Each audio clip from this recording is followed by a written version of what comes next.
Hello बच्चों, आज है आपकी तारीख 15 जुलाई 2021 और आज बच्चों आपकी दो कार्यपत्रिकाएं हैं। एक है हिंदी की कार्यपत्रिका जिसकी संख्या है बच्चों 22A और इसी वीडियो में हम दूसरी भी आपकी कार्यपत्रिका करेंगे जिसकी संख्या होगी 22B जो कि आपकी ईवीएस की कार्यपत्रिका होगी। तो बच्चों वीडियो को लास्ट तक देखना जिससे कि आपकी दोनों कार्यपत्रिकाएं आपको अच्छे समझ में आ जाए। तो ये कक्षा चौथी की कार्यपत्रिका है बच्चों और ये कार्यपत्रिका आपकी किताब रिमझिम, हिंदी की जो किताब है आपकी रिमझिम, उसमें पाठ है आपका मन के भोले भाले बादल, उस पर आधारित है। तो प्यारे बच्चों, आपने किताब से ये कविता पहले अच्छे से पढ़ लेना जिससे कि आपको ये कविता अच्छे से समझ में आ जाए और ये वर्कशीट पे अच्छे से समझ में आ जाए। तो यहाँ पे आपका नाम और यहाँ पे आपके टीचर का नाम भरा जाएगा। तो चलिए पढ़ते हैं। नमस्कार बच्चों, आप सब कैसे हैं? आशा है कि आप सब स्वस्थ होंगे।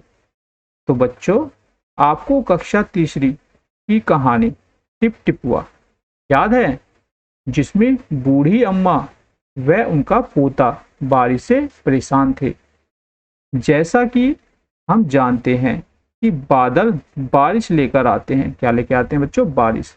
तो आइए आज हम अपनी किताब से कविता मन के भोले भाले बादल को बोलकर पढ़ते हैं और देखते हैं कि इस कविता में बादल क्या क्या शैतानियां कर रहे हैं। ठीक है, तो पहले आप ये कविता पढ़ लेंगे अपनी किताब से, फिर हम करेंगे पहला प्रश्न। बच्चों, आपने मन के भोले भाले बादल कविता पढ़ ली होगी और आपको कविता पढ़कर आनंद भी आया होगा, है ना? आइए नीचे दिए गए शब्दों की सहायता से कविता की कुछ पंक्तियां पूरी करते हैं। तो यहाँ पे आपकी सहायता के लिए कुछ शब्द दिए हैं जैसे कि मतवाले, थेलो, तूफानी, पंख, परियो, जोकर और हाथी। तो इनकी मदद से आपको इन पंक्तियों को पूरा करना है। तो देखो, शेरों से डैश बादल, तो शेरों से क्या थे बच्चों कविता में? मतवाले बादल। तो यहाँ पे आ जाएगा मतवाले। ठीक है, यहाँ से देख के भी आप भर सकते हैं। कुछ अपने डैश से चुपके, क्या बच्चों? कुछ अपने ठेलों से चुपके, क्या पढ़ा था हमने? ठेलों से। कुछ डैश से सूंड उठाए, तो सूंड किसकी तरह उठाते हैं? हाथी की तरह। तो कुछ हाथी से सूंड उठाए। तो कुछ तो लगते हैं तूफानी, क्या पढ़ा था हमने? तूफानी। तो इस प्रकार बच्चों ये आप कर लेंगे तो आपका पहला प्रश्न हो जाएगा। इसे आप अपनी कॉपी में इस प्रकार से कर लेंगे। नेक्स्ट बच्चों है आपका प्रश्न नंबर 2। प्रश्न नंबर 2 में क्या बोला है? बच्चों, कविता में आपने बादलों के बारे में जाना। चलिए हमें रंग भरकर बताइए कि बारिश आने से पहले बादलों का रंग और बारिश के बाद बादलों का रंग कैसा होता है। ठीक है, तो बारिश से पहले बादल कैसे होते हैं बच्चों? काले रंग के। तो यहाँ पे आप एक काला रंग भर दोगे। ठीक है, और बारिश के बाद बच्चों कैसा रंग होता है बादलों का? नीला। ठीक है, तो यहाँ पे आप नीला रंग भर दोगे। ठीक है, तो आपका एक क्वेश्चन हो जाएगा। इसमें आप चित्र बना सकते हैं अपनी कॉपी में।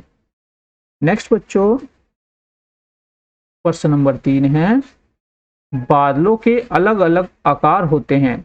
नीचे आसमान में बादलों के कुछ आकार दिखाई दे रहे हैं। बच्चों लिखकर बताइए कि आपको कौन कौन सा रूप दिखाई दे रहे हैं, कौन कौन से रूप दिखाई दे रहे हैं। जैसे कि बच्चों यहाँ पे देखो, ये आपको क्या दिखाई दे रहा है? ये ऐसा लग रहा है जैसे कि खरगोश हो, तो यहाँ पे लिख दिया खरगोश। ऐसे बच्चों आपको यहाँ पे और कौन कौन से जानवर दिखाई दे रहे हैं वो आपको ढूंढ के लिखने हैं। जैसे कि बच्चों ये जो आपको दिखाई दे रहा है ये कैसा लग रहा है बच्चों? ये लग रहा है जिराफ। तो यहाँ पे लिख लोगे आप जिराफ। ठीक है, ये क्या दिख रहा है बच्चों आपको? ये मुझे तो बच्चों कुत्ता सा नजर आ रहा है, कुत्ता या फिर लोमड़ी भी आप लिख सकते हो। ठीक है, कुत्ता। नेक्स्ट बच्चों ये देखो, ये आपको क्या नजर आ रहा है? मुझे तो ये लग रहा है जैसे कि ये बिल्ली है। ठीक है, तो मैं यहाँ लिख देता हूँ बिल्ली। नेक्स्ट देखो बच्चों, ये आपको कैसा लग रहा है? हाथी की तरह, है ना? तो इसके लिए हम लिख देंगे हाथी। और बच्चों और किसको पहचान पा रहे हो आप? ये देखो, ये कैसा लग रहा है? जैसे कि क्या हो, कोई भेड़ हो। ठीक है, तो प्यारे बच्चों इस प्रकार से आपको ये क्या लग रहा है? ये देखो मछली लग रही है ना। तो बाकी आपको जो जो पहचान में आ रहे हैं वो भी आप यहाँ पे लिख सकते हैं, मुझे कमेंट बॉक्स में बता सकते हैं। तो इस प्रकार बच्चों आप ये नाम लिख लोगे तो आपका प्रश्न नंबर 3 भी हो जाएगा। आगे बच्चों, तो बच्चों आपको कार्य पत्रिका मजेदार लगी ना? आप झटपट बताए कि आपने आज क्या नया सीखा। तो बच्चों क्या हमने क्या नया सीखा? हमने कविता सीखी, मन के भोले भाले बादल। ठीक है, और उसमें अलग अलग जानवरों के बारे में सीखा, बादलों के बारे में जाना। ठीक है, आगे बच्चों ये आपके टीचर के लिए है और ये आपके अभिभावकों के लिए सुझाव है कि बच्चों को बादलों का महत्व बताते हुए बताए कि ये किसानों के लिए खुशी का संकेत होते हैं, क्योंकि यह बारिश करवाने में सहायक होते हैं। ठीक है, तो बादल क्या होते हैं बच्चों? किसान के मित्र होते हैं। ठीक है, तो यहाँ पे आपकी हिंदी की कार्यपत्रिका खत्म हो गई है। अब हम करेंगे आपकी ईवीएस की कार्यपत्रिका यानी कि वर्कशीट। ठीक है, और इसकी संख्या क्या है बच्चों? 22 बी, और ये कक्षा चौथी के लिए है। ठीक है, और ये बच्चों आपकी किताब लुकिंग अराउंड में यूनिट है 11 द वैली ऑफ फ्लावर्स, इस पर आधारित है। तो बच्चों आप अपनी ईवीएस में ये चैप्टर भी पढ़ लेंगे, जिससे कि आपको ये वर्कशीट करने में आसानी होगी। तो यहाँ पे आपका नाम, यहाँ पे आपके टीचर का नाम भरा जाएगा। चलिए पढ़ते हैं बच्चों वर्कशीट को। नमस्ते प्यारे बच्चों, आशा है कि आप सभी स्वस्थ एवं सुरक्षित होंगे। इस लॉकडाउन के दौरान हम सब ने अपना ज्यादातर समय घर पर ही बिताया है। लॉकडाउन के दौरान आप सभी ने बाहर की बहुत सारी जगहों को याद किया होगा, जैसे बच्चों पार्क, खेल का मैदान, बगीचा इत्यादि। कोई बात नहीं बच्चों, चलिए आज आपको घर बैठे ही फूलों के बगीचों की सैर कराते हैं।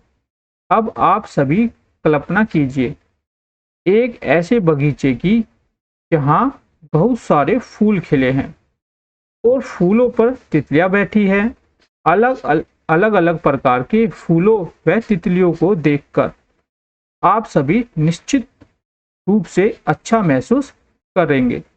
तो देखो बच्चों, हमारा पहला प्रश्न है, अब आप अपनी कल्पना में देखे गए किन्हीं 5 फूलों के नाम अपनी कॉपी में लिखिए। तो यहाँ पे आपको कोई 5 फूलों के नाम लिखने हैं जो आपने याद किए हैं। ठीक है, जैसे गेंदा, ठीक है, आप लिख सकते हैं, कमल लिख सकते हैं, ठीक है, सूरजमुखी लिख सकते हैं,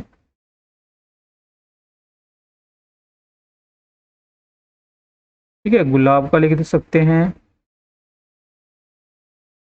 चमेली लिख सकते हैं। ठीक है, इनके अलावा कोई और फूल भी आप लिख सकते हैं। ठीक है, चमेली। तो इस प्रकार बच्चों ये आपका पहला क्वेश्चन हो गया है। आगे है बच्चों प्रश्न नंबर 2। बच्चों कुछ फूलों के चित्र नीचे दिए गए हैं, इन फूलों को पहचान कर इनका पूरा नाम अपनी कॉपी में लिखिए। तो देखो बच्चों ये चित्र किसका है? ये है गेंदा। तो इसको हम पूरा इस प्रकार लिखेंगे। ठीक है, गेंदा। ये किसका है बच्चों? ये है हमारा सूरजमुखी। तो यहाँ पे लिखोगे सूरज और मुखी, सूरजमुखी।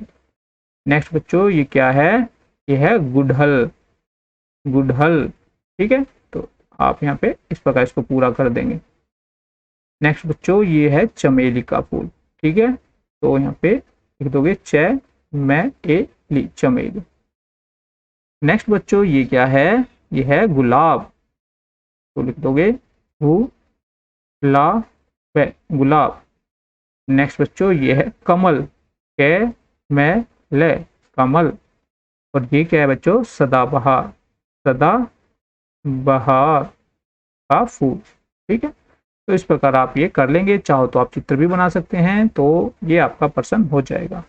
नेक्स्ट है प्रश्न नंबर 3। कहा है फूल एक काम अनेक। क्या बच्चों? फूल एक काम अनेक। बच्चों कई फूल ऐसे होते हैं जिनका प्रयोग एक से अधिक कार्यों के लिए किया जाता है। नीचे दी गई पहेलियों से फूलों के नाम का अनुमान लगाकर अपनी कॉपी में लिखिए। ठीक है, तो देखो पहला है, सूरज को मैं देखकर खिलता, मेरे बीजों से तेल है बनता। तो यहाँ पे बच्चों किस फूल की बात हो रही है? शाबाश, यहाँ पे बात हो रही है सूरजमुखी के फूल की। ठीक है, सूरज को देखकर ये खिलता है, उसके बीजों से तेल भी बनता है। नेक्स्ट बच्चों, सब्जी भी है मुझसे बनती और दवाइयों में भी मेरी जरूरत है पड़ती। ठीक है, तो इसमें बच्चों क्या आएगा? इसमें आएगा केवड़ा। क्या आएगा बच्चों? केवड़ा। से सब्जी भी बनती है और दवाई भी बनती है। आप नीचे यहाँ पे संकेत बॉक्स से देख के भी लिख सकते हैं। ठीक है, ये हमारा पहले में आ गया है, ये दूसरे में। नेक्स्ट बच्चों, इत्र बनाने के काम में आऊं, मिठाइयों में भी खुशबू लाऊं। तो ये होता है हमारा कचनार का फूल। ठीक है, तो ये हम लिख लेंगे यहाँ पे कचनार। ठीक है, तीसरे नंबर पे ये आ जाएगा। नेक्स्ट बच्चों, गुलाब जल मुझसे बनता, सजावट के काम में मैं हूं लगता। तो कौन है बच्चों? गुलाब जल किससे बनेगा? गुलाब के फूल से। यहाँ पे लिख लेंगे गुलाब, यानी कि चौथे में ये वाला आ जाएगा। तो इस प्रकार बच्चों आप इन सबको लिख लेंगे तो आपका प्रश्न नंबर 3 हो जाएगा। आगे बच्चों ये आपके टीचर के लिए है, ये आपके अभिभावकों के लिए सुझाव है कि घर में रखे हुए गमले के फूलों से बच्चों को परिचित कराए। ठीक है, तो पेरेंट्स ये एक्टिविटी अपने बच्चों को करा सकते हैं। आगे है कोविड-19, आपको पता है एक महामारी है, तो इससे बचने के लिए हम क्या करेंगे? एक दूसरे से 6 फीट या 2 यार्ड की दूरी बना के रखेंगे। तो प्यारे बच्चों, यहाँ पे आपकी वर्कशीट कंप्लीट हो गई है, हिंदी और ईवीएस दोनों की। तो आपको इन दोनों का काम अच्छे से कर लेना है, फोटो खींचनी है और जो आपका व्हाट्सएप ग्रुप बना हुआ है उस पर भेज देना है। ठीक है, और वीडियो को यदि वीडियो आपको अच्छी लगी है तो वीडियो को लाइक कर देना, शेयर कर देना। आपकी कोई समस्या है उससे आप कमेंट बॉक्स में पूछ सकते हैं और चैनल को सब्सक्राइब कर लेना ऐसी मजेदार वीडियो पाने के लिए। तो मिलते हैं आपको नेक्स्ट वीडियो में, तब तक जय हिंद, जय भारत, धन्यवाद।